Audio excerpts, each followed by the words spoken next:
رسول اللہ صلی اللہ علیہ وسلم نے فرمایا، اسلام کی بنیاد 5 چیزوں پر قائم کی گئی ہے۔ اول، گواہی دینا کہ اللہ کے سوا کوئی معبود نہیں اور بے شک حضرت محمد صلی اللہ علیہ وسلم اللہ کے سچے رسول ہیں، اور نماز قائم کرنا اور زکوٰۃ ادا کرنا اور حج کرنا اور رمضان کے روزے رکھنا۔ صحیح بخاری حدیث نمبر 8۔ نبی کریم صلی اللہ علیہ وآلہ وسلم نے فرمایا کہ ایمان کی 60 سے کچھ اوپر شاخیں ہیں، اور حیا، شرم بھی ایمان کی ایک شاخ ہے۔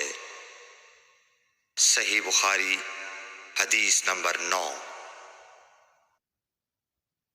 حضرت محمد مصطفیٰ صلی اللہ علیہ وآلہ وسلم نے فرمایا، مسلمان وہ ہے جس کی زبان اور ہاتھ سے مسلمان بچے رہیں، اور مہاجر وہ ہے جو ان کاموں کو چھوڑ دے جن سے اللہ نے منع فرمایا۔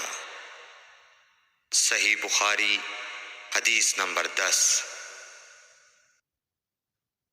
لوگوں نے پوچھا، یا رسول اللہ، کون سا اسلام افضل ہے؟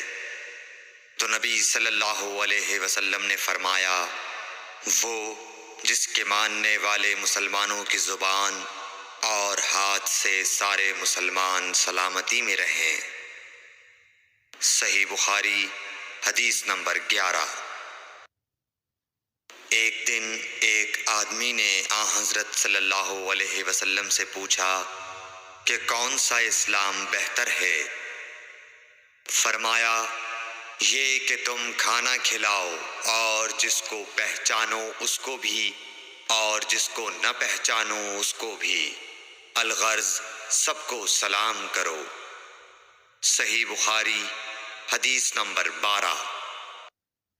حضور اکرم صلی اللہ علیہ وآلہ وسلم نے فرمایا، تم میں سے کوئی شخص ایماندار نہ ہوگا جب تک اپنے بھائی کے لیے وہ نہ چاہے جو اپنے نفس کے لیے چاہتا ہے۔ صحیح بخاری حدیث نمبر 13۔